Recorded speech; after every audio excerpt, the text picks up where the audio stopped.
Comment concilier votre vision autour de l'argent avec celle de votre conjoint ou conjointe? Bonjour, je suis Cédric Zongo et je vais aborder un sujet qui est assez connu comme étant l'un des sujets qui cause de nombreuses frictions dans bon nombre de foyers. Et c'est un sujet qu'il est essentiel d'aborder parce que malheureusement, la plupart d'entre nous ne sont pas préparés à traiter des questions financières en couple. On avance déjà, même parfois seul, on ne s'en sort pas. Là, on est deux. Le niveau de complexité augmente. Et donc, c'est essentiel de prendre le temps d'analyser un peu la question. Et j'étais une fois à un cours que je donnais sur les finances, essentiellement pour des personnes qui étaient mariées ou en voie de l'être.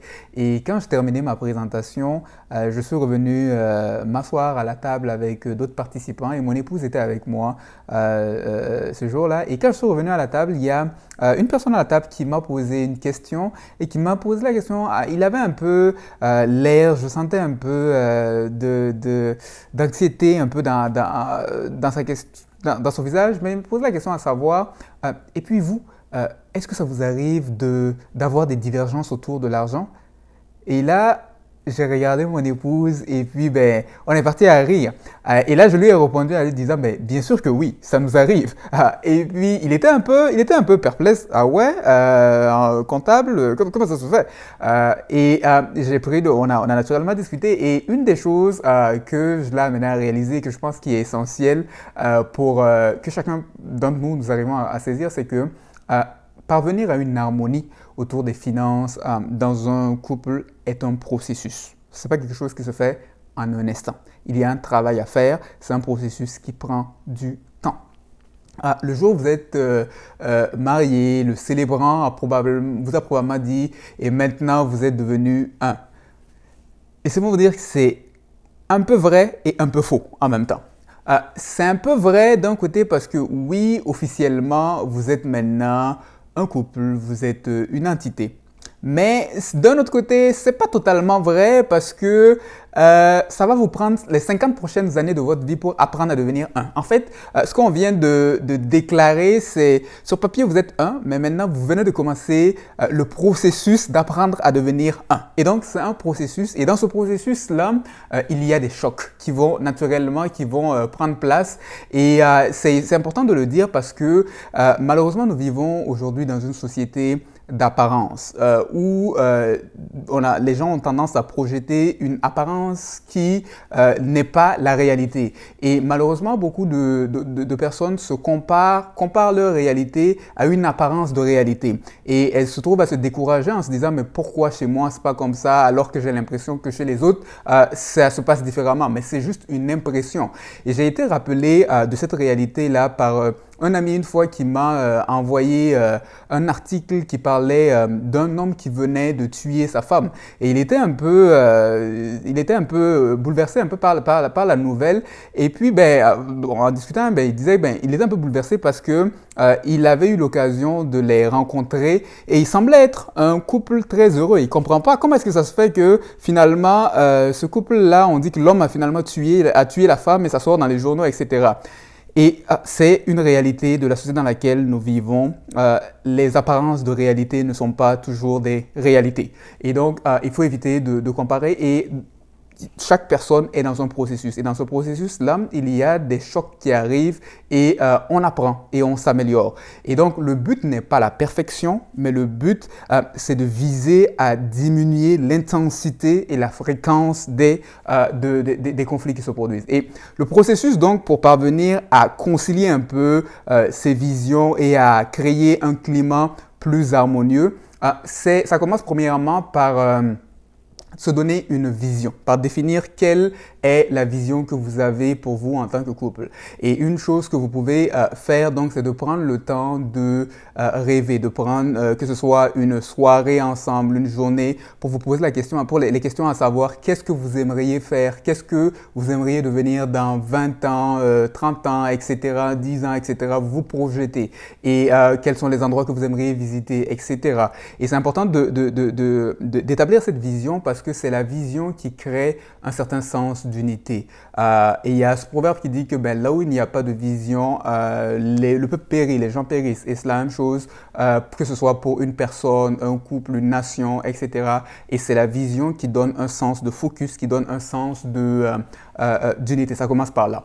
Et la deuxième chose à faire, c'est de découvrir vos croyances, c'est-à-dire vos croyances à vous, mais aussi de découvrir les croyances de votre conjoint ou conjointe autour de l'argent. Parce que les conflits autour de l'argent, en réalité, ne sont pas des conflits d'argent, ce sont des conflits de croyances. Et les croyances, c'est ce que vous avez considéré comme étant vrai. Et que vous le sachiez ou non, ben, votre conjoint n'est pas votre clone. Vous êtes différent. Vous avez eu des expériences de vie différentes. Vous avez eu une éducation différente. Vous venez de familles différentes. Vous avez différentes expériences de vie. Et toutes ces choses ont contribué à développer certaines croyances que vous avez autour de l'argent. Et une fois maintenant que vous êtes ensemble, c'est ces croyances-là qui s'entrechoquent. Et donc, vous avez besoin de prendre le temps d'examiner les croyances que chacun amène.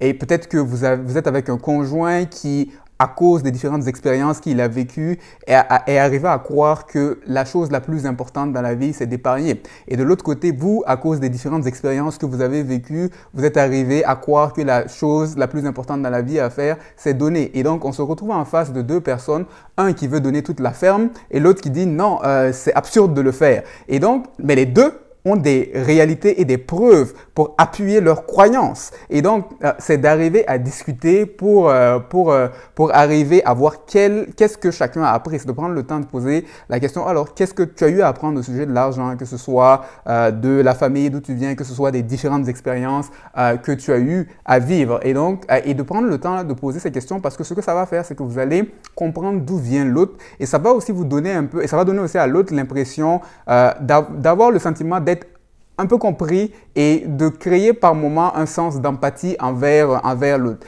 Et donc, c'est important de prendre le temps d'examiner ses croyances parce que c'est les croyances qui causent un problème.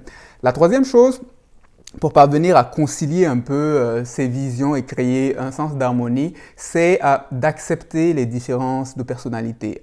Vous n'êtes pas les mêmes et vous ne serez probablement jamais les mêmes. Et les différentes croyances, les différentes expériences que vous avez eues vous ont façonné. Et ça fait que vous avez des personnalités différentes. Vous pouvez arriver dans un couple, vous allez avoir un qui est un très grand épargnant et l'autre qui est un très grand dépensier. Et donc, on se retrouve là avec des personnalités différentes qui ont des rapports différents à l'argent.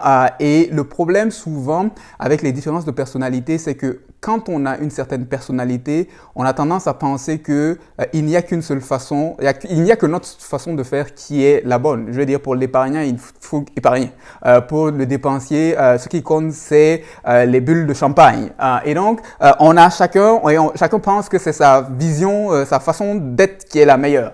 Et il faut arriver en fait, et ça c'est naturel, et il faut arriver à dépasser un peu cet instinct naturel là et de se dire que il y a peut-être une part de vérité dans la perception de l'autre et il y a aussi une part de vérité dans la perception et peut-être que les forces de l'épargnant peuvent finalement devenir quelque chose pour aider le dépensier et les forces du dépensier peuvent être quelque chose qui peuvent aider l'épargnant à peut-être moins être stressé. Et donc, ça fait que il faut arriver à voir en fait comment ces personnalités-là peuvent se compléter parce que dans chacune de ces personnalités, il y a une part de vérité. Et donc, il y a ces éléments à aller chercher pour trouver en fait la balance. Et au lieu de voir des différences qui s'enclenchent, d'essayer de voir comment est-ce que chacun peut amener une force pour contrebalancer la faiblesse de l'autre.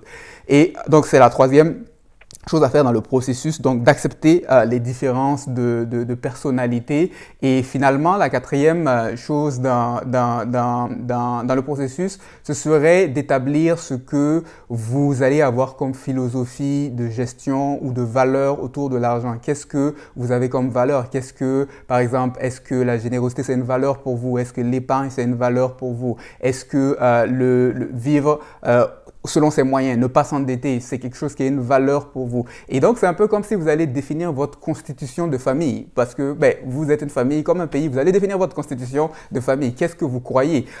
Et pour nous, par exemple, la générosité, c'est quelque chose qui est une valeur.